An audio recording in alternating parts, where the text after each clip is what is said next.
I'll say it.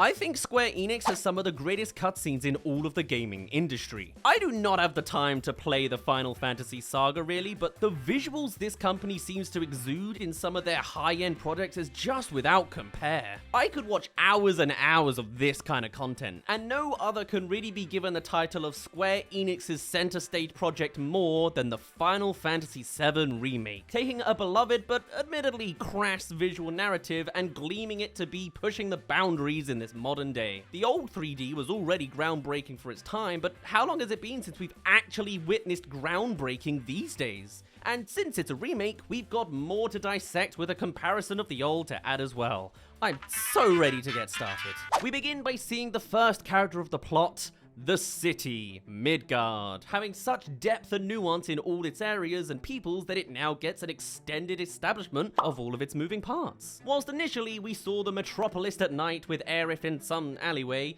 here we get the day before, the camera flying through the smoky clouds to show the mountain outskirts beyond the city, gliding elegantly as a drone shot to capture absolutely everything from its massively distant perspective. A single bird following along to guide us onwards as we eventually see the city so far off in the distance, shrouded in more gas. For both dramatic effect and thematic pollution, as is the theme of this story. The bird flies in closer with us looking directly down with an ironically named bird's eye view. All below is plumes of smoke and ugly metallic constructionery, and the bird itself a figment of nature, looking tattered and worn down by the lifestyle in this world. And as the camera twirls for its next shot, we get a hint of sunset and a crane for some visual eye candy before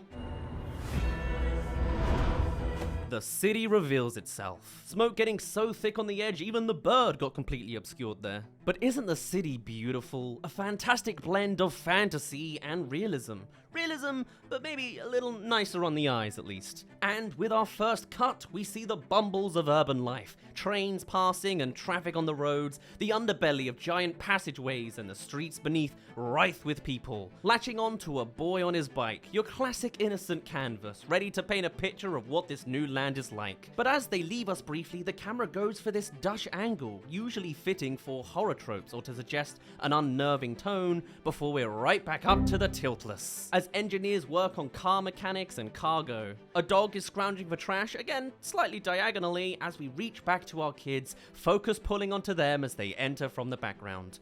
But not before another cheeky shot of the adults at work. Always with the construction work, as if the city is more so about the industrial aspects of society rather than the actual residential requirements of making this like a home for its population. And the kids speed past. After all, at such a young age, a lot of this goes over one's head. Playtime's all that matters. And now, taking us to a main road, and across it, a single wilting flower, capturing the entire messaging of this story and this city.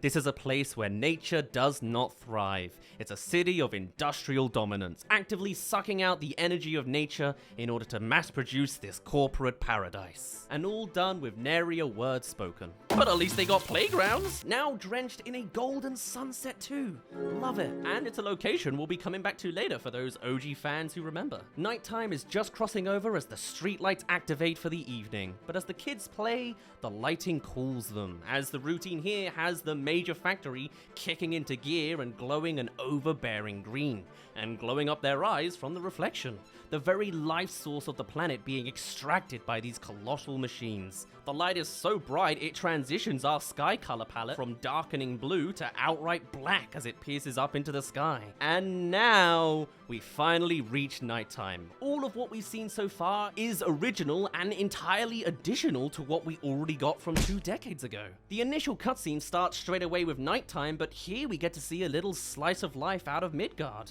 Progressing from day to sunset and now to night. A great extra love letter to show we'll be seeing much more of every detail in this remake. Bringing us round to that classic Aerith scene. Still going with the energy in the air, but instead of starting us face on to Aerith in a fade transition, we now swoon in from above, spiraling down as we come to her side, and continuing this dynamic camera to cover everything in one shot. The alleyway, the exposed vent, her face, and finally, the reveal of her green eyes. From a production standpoint, it encapsulates all the advances that technology has made in all these years to the filmmaking possibilities on these console devices. I mean, they couldn't even run that crisp frame rate on cutscenes back in the day. Kids have it good these days. Then we cut to the proper profile shot, lingering on the moment more as we see the energy leak out towards Aerith, but while in the original she stood up before noticing a noise to her left, here she remains kneeling as she hears that noise from her right. And as she does stand, the camera lifts along with her to mimic her experience, whilst the original stays static for ease and watching from below. But despite the potential urgency in this moment, the camera isn't shaky or handheld, it remains smooth and elegant, reflecting Aerith as a character through the Steadicam cinematography as she darts out of frame. Bringing us now out into the streets of the hustle and bustle, and both takes want to get across the same point: this city is hustling and bustling. FF7 does so with the reveal of a car getting a little too close to the screen, whilst FF7R does it with a pedestrian. If your character model tech has improved, might as well use it. But wait! I come here from the future or an alternate dimension portal or something to tell you to subscribe. Or if you want to see other cutscenes for us to break down, give it to us in suggestion form over on our Discord. Alright, that's enough from me, you've been warned. It's also at this point that our ears now need to come into play, as Square Enix has added another layer of detail that just cannot be underpraised. Now that Aerith is on show, her theme is of course playing to us in the soundtrack, but unique to the remake rendition, if you listen closely, you may just hear... Yes, that is the lyrics of Sephiroth's theme, subtly planted in there as a looming threat to linger underneath Aerith. The soundtrack mimicking one of the central themes and conflicts of the story through layering and combining. Anyway, coming back to our eyes again, on top of the idea that this city is brutal and unkind in places, little flower girl here drops a single flower only for it to be crushed under another citizen's feet, really hitting home the theme of nature versus this city. And it's another new addition from the first, which from here starts pulling away to reveal the full scale of the city. So probably time for the remake to start leading to the same. Though I will still point out how such simple real-life camera techniques like the shallow depth of field on this flower that blurs out the background and the physics of the light on Aerith's hair in this profile shot work to just make a phenomenal display of CGI. Enix is seriously top tier on their cutscene designs, and it is not even close. I can never get enough of the look. Why can't they just make full movies, man? And as she somberly holds the crushed petals, she looks up to the sky, or more so the camera, to again copy that original's first shot and giving us some cyclical cinematography, ending the same way as it started. And now we drone away. Probably the biggest advantage of virtual cameras, you don't have to work out how to do these kind of motions practically. In 1997, the motion was more low to the ground, only revealing humans, big buildings, and then the green pumping factory, but with the remake moving more vertically, it can now expand into showing these buildings with neon signage, over-corporating it to make the city seem even worse. There's also a lot more space as you can see individual streets of this district continue on, and other pumps labeled clearly in the distance. And of course, there's details to every nut and bolt so it looks less bulbous than the original. And from here we get... iconic and nostalgic. But for the remake? Oh, it's not ready yet. With the power of modern technology, it can scale up way more, lingering on this wide shot for way more impact, going way past the central tower, drones flying past the camera to hint to that authoritarian governance, pulling out all the more to reveal each district with actually perceptible streets and residential areas, easing into the motion to really dig in the suspense before finally giving us...